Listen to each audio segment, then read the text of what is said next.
अरे सुनो सुनो गांव वालों, अरे मेरी फसल पक चुकी है भैया। अरे वंशी काका, अरे बस 1-2 दिन में फसल कटेगी है। बाजार में फसल बिकने के बाद मेरी तरफ से सबको दावत है भैया। गांव वाले खुश होते हैं, लेकिन ठाकुर नहीं। ठाकुर रमेश और बल्लू को बोलता है, क्या कहा?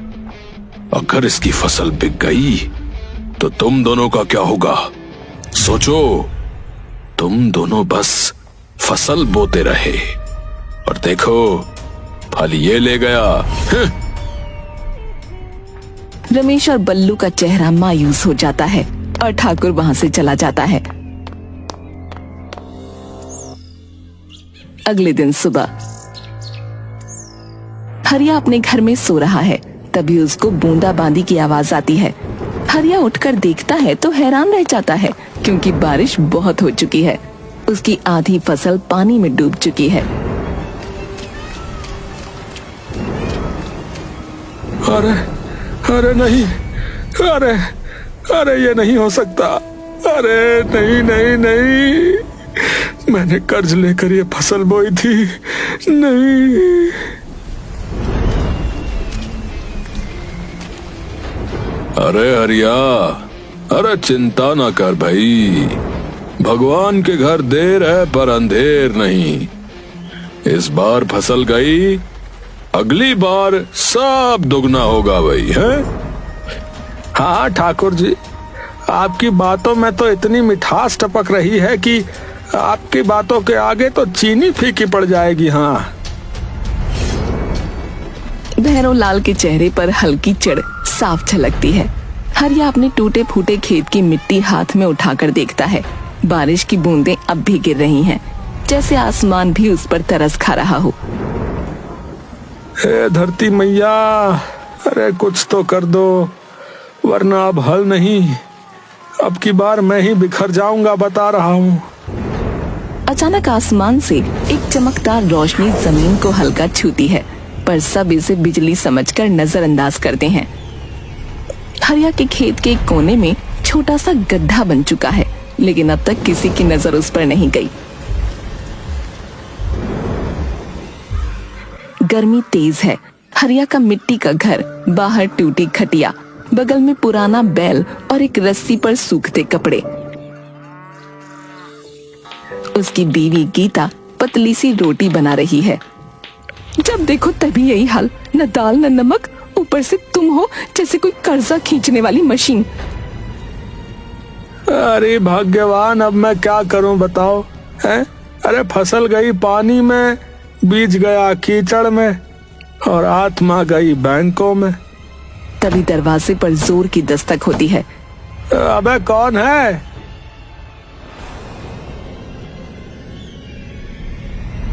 हरिया, छुपने से कर्जा माफ नहीं होता भाई, बाहर निकल। अरे राम भरोसे भैया, अरे थोड़ा वक्त दे दो, हालत देखो क्या हो रही है। अरे हालत नहीं देखता बैंक भैया, अगली बार ट्रैक्टर ले जाएंगे बता रहे। इस बार तू जा अपनी साइकिल पे ही।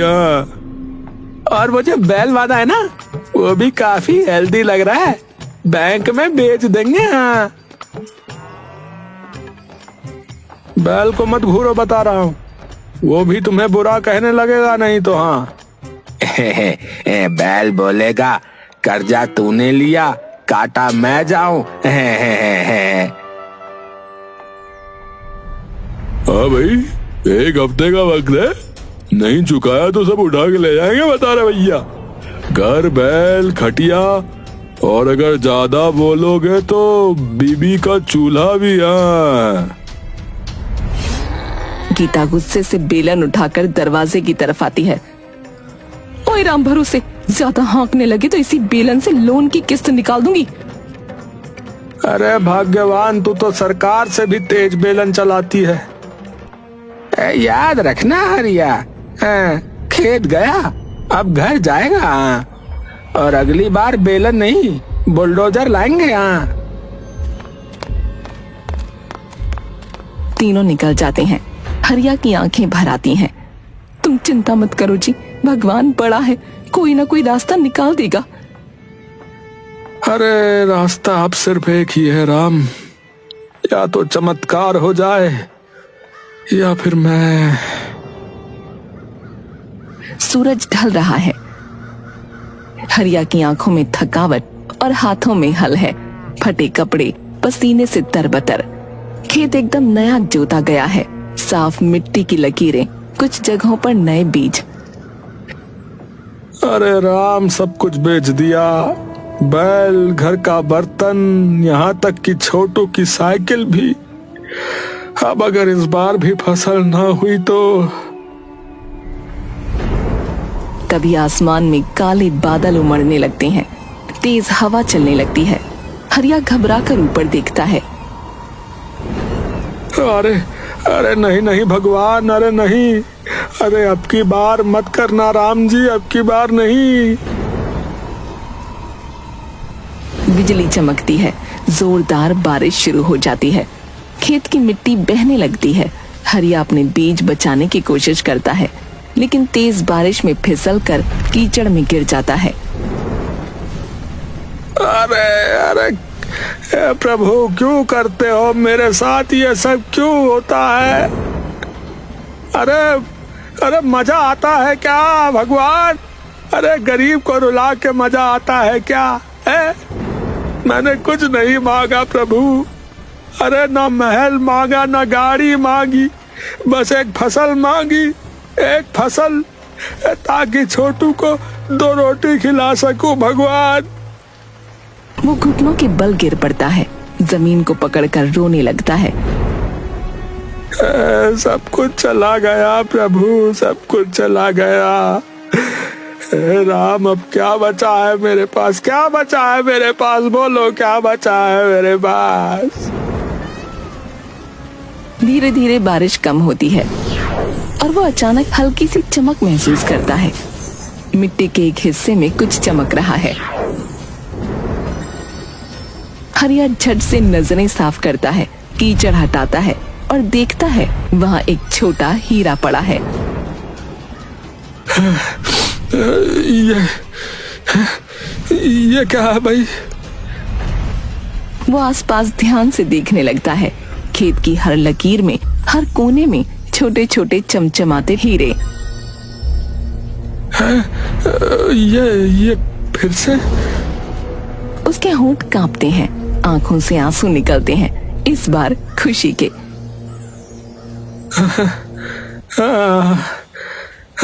तुमने सुन लिया, सच में सुन लिया प्रभु, सच में सुन लिया प्रभु। हे भगवान, तुम बड़े चालाक हो, हैं? अरे पहले डराओ, फिर दुगना दे दो, हैं? वो मिट्टी से हीरा उठाता है और अपने सीने से लगाता है।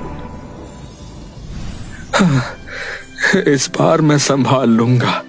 धन्यवाद प्रभु, धन्यवाद। अब कोई मुझसे यह नहीं छीन पाएगा। हाँ। हरिया का खेत अब हीरों की मखमल जैसी जमीन बन चुका था। उसके आसपास टप टप करती चमचमाती बूंदें गिर रही हैं। अगर यह असली निकला तो भैया जिंदगी बदल जाएगी, और अगर नकली निकला तो बैल भी सपना रह जाएगा। गांव की गलियां। हरिया चुपचाप लोगों से बचते हुए सुनार की दुकान की तरफ बढ़ता है। पुरानी सी दुकान, एक छोटा सा कांच का काउंटर, अंदर बैठा है सोनू सुनार, गोल चेहरा, मोटी ऐनक और तौलिया गले में। भैया एक चीज दिखानी है। चांदी है क्या? आजकल सोना देखे हुए महीना हो गया भाई। हरिया इधर उधर देखता है और फिर गमछे से हीरा निकालता है, सामने रखता है। ओह माय गॉड, ये कहाँ से मिला? समुद्र के किनारे मछली पकड़ने गया था, वही मिल गया भाई। अरे बाबूजी, ये तो असली हीरा है। कम से कम 1 लाख का तो है ये। है क्या? 1 लाख? जी हाँ, एकदम जेन्युइन। मगर तुम्हें मैं 70,000 दे सकता हूँ अभी कैश में। ठीक है, दे दो। सोनू पैसे देता है।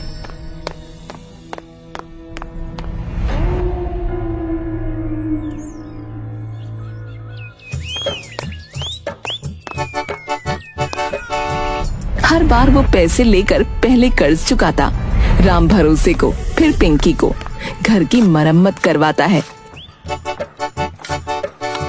हरिया अब गांव में थोड़ा अच्छे कपड़े पहनने लगा है, लेकिन वो अभी भी सबके सामने सीधा सरल किसान ही बना रहता है। अरे बाजी की कसम, ये हरिया कुछ तो छुपा रहा है। हाँ, पहले जिसकी थाली में दाल नहीं थी, तब उसकी थाली में लड्डू आ गए। बहुत कुछ ज्यादा ही गड़बड़ है। आजकल बहुत शहर जा रहा है, और आया भी तो नकाब लगाकर।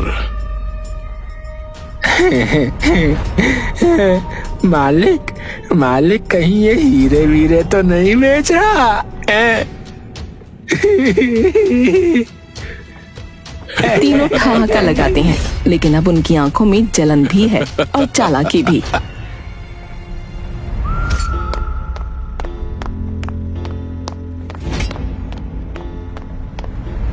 ए, सुन बे गोलू, और तू भी फंटू, हरिया के पीछे का सच पता करना है।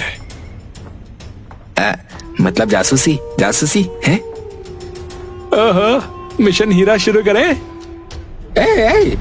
इधर देखो जोक स्टार्स, उस हरिया के पास अचानक इतने पैसे कैसे आ गए, ये जानना है, समझे? वो रोज गांव से बाहर जाता है बदले हुए कपड़ों में, और लौटता है पैसा लेकर। कुछ तो बहुत बड़ा छुपा रहा है वो। अरे कल से उसकी पूछ बनेंगे हम, और इसकी जेब में झांकेंगे।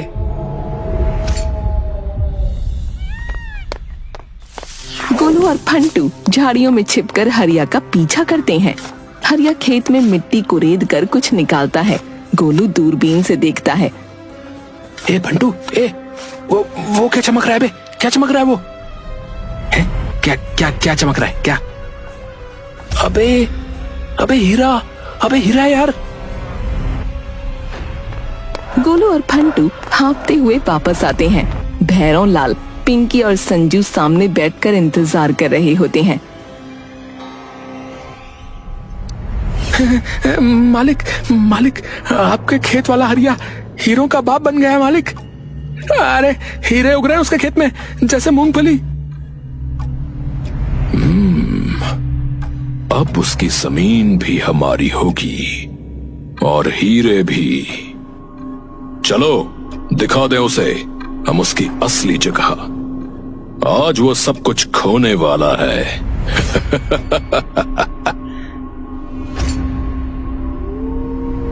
भैरव लाल की आंखों में घृणा और लालच साफ दिख रहा है। हरिया का घर साधारण है, एक छोटा सा छप्पर। अंदर हरिया घबराया बैठा है, हाथों में हीरों से भरा थैला छुपाए बैठा है। बाहर भारी कदमों की आवाज होती है। अचानक दरवाजा धड़ाम से खुलता है। पुलिस वाले और गांव वाले घेर लेते हैं। अरे हरिया, तुझे हमसे कुछ छुपाना नहीं चाहिए। हरिया कांपते हुए उठता है। गांव वाले और पुलिस वाले उसे घेर लेते हैं। क्या समझता है तू खुद को? तूने कैसे सबको धोखा दिया? ये जो तुमने चुपके से हीरे जमा किए हैं, वो हमें वापस चाहिए, समझा? हरिया घबराया हुआ है, लेकिन फिर भी मजबूती से बोलता है। मैंने किसी को धोखा नहीं दिया। ये हीरे ये मेरे खेत में बरसने लगे थे, भगवान ने दिए हैं। अरे वाह, खेत में हीरे बरस रहे थे। क्या कहानी है हरिया भाई।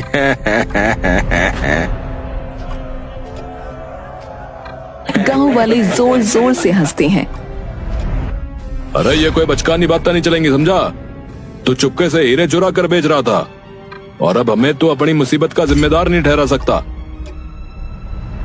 हरिया का चेहरा सफेद पड़ जाता है। वो हाथ जोड़कर कहता है, अरे मुझ पर विश्वास करो, ये हीरे सच में मेरे खेतों में बरसे थे। मैंने किसी से कुछ नहीं चुराया। भैरव लाल खींचकर उसकी तरफ आता है। अगर तू सही है तो फिर ये हीरे तुझे वापस देने होंगे या फिर हम तुझे हरियाणा पुलिस के हवाले करेंगे, समझा? ताकि तेरी सजा तय हो सके, समझा? हरिया की आंखों में डर है, लेकिन वो समझ नहीं पाता कि क्या करे। वो घर से हीरे निकालता है और भैरव लाल की ओर बढ़ाता है। गांव वाले धीरे धीरे हीरे लेकर बाहर जाने लगते हैं। भैरव लाल उन सबको देख रहा है और उसकी आंखों में एक खौफनाक जीत का भाव है। अब से तुम इस गांव में कुछ भी नहीं रहोगे, ये तुम्हारी सजा है हरिया भाई। हरिया के चेहरे पर शिकन और दर्द साफ दिख रहा है, लेकिन वो चुप रहता है। भैरव लाल के चेहरे पर जीत की गहरी मुस्कान उभरती है। अब तू कभी भी वापस उठकर खड़ा नहीं हो पाएगा हरिया, तेरा ये सपना टूट चुका है।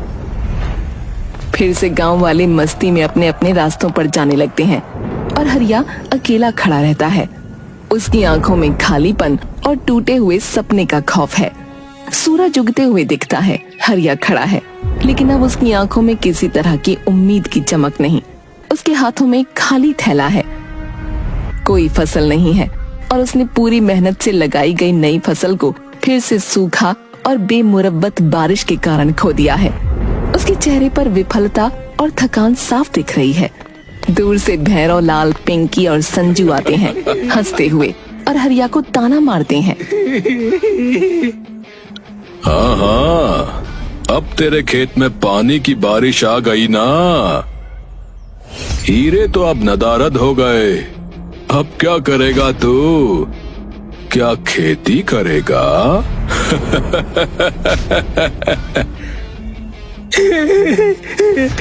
अब तो तुझे कहीं भी खड़ा होते देख हमें मजा आता है।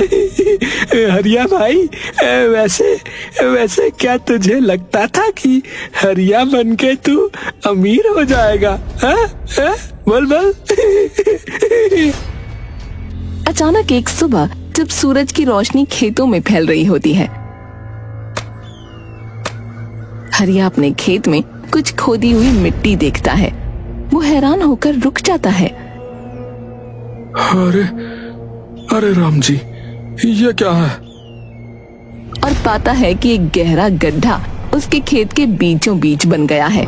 गड्ढे के अंदर चमकते हुए हीरे बिखरे पड़े हैं, जो बारिश के दौरान जमा हो गए थे। हरिया की आंखों में विस्मय और अविश्वास है और उस गहरे गड्ढे में झांकता है।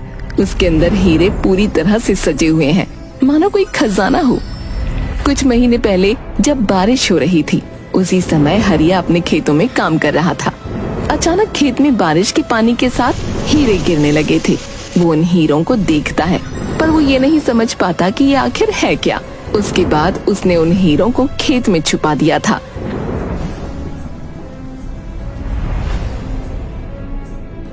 हरिया गड्ढे के अंदर से हीरे निकालता है, एक एक करके। उसकी आंखों में आंसू आ जाते हैं, लेकिन वो खुशी से भरा हुआ है। वो महसूस करता है कि ये उसकी मेहनत का फल है। अंततः मेरे खेतों का असली खजाना मुझे मिल ही गया। यही है वो जो मुझे चाहिए था। हाँ, धन्यवाद प्रभु, धन्यवाद। वो धीरे धीरे बाहर आकर हीरे अपने हाथ में पकड़े हुए अपनी तकदीर को समझता है। जिसकी किस्मत में जो लिखा है उसे कोई नहीं छीन सकता। मेहनत और सच्चाई कभी ना कभी अपने फल जरूर देती है, चाहे वक्त कितना भी कठिन क्यों ना हो।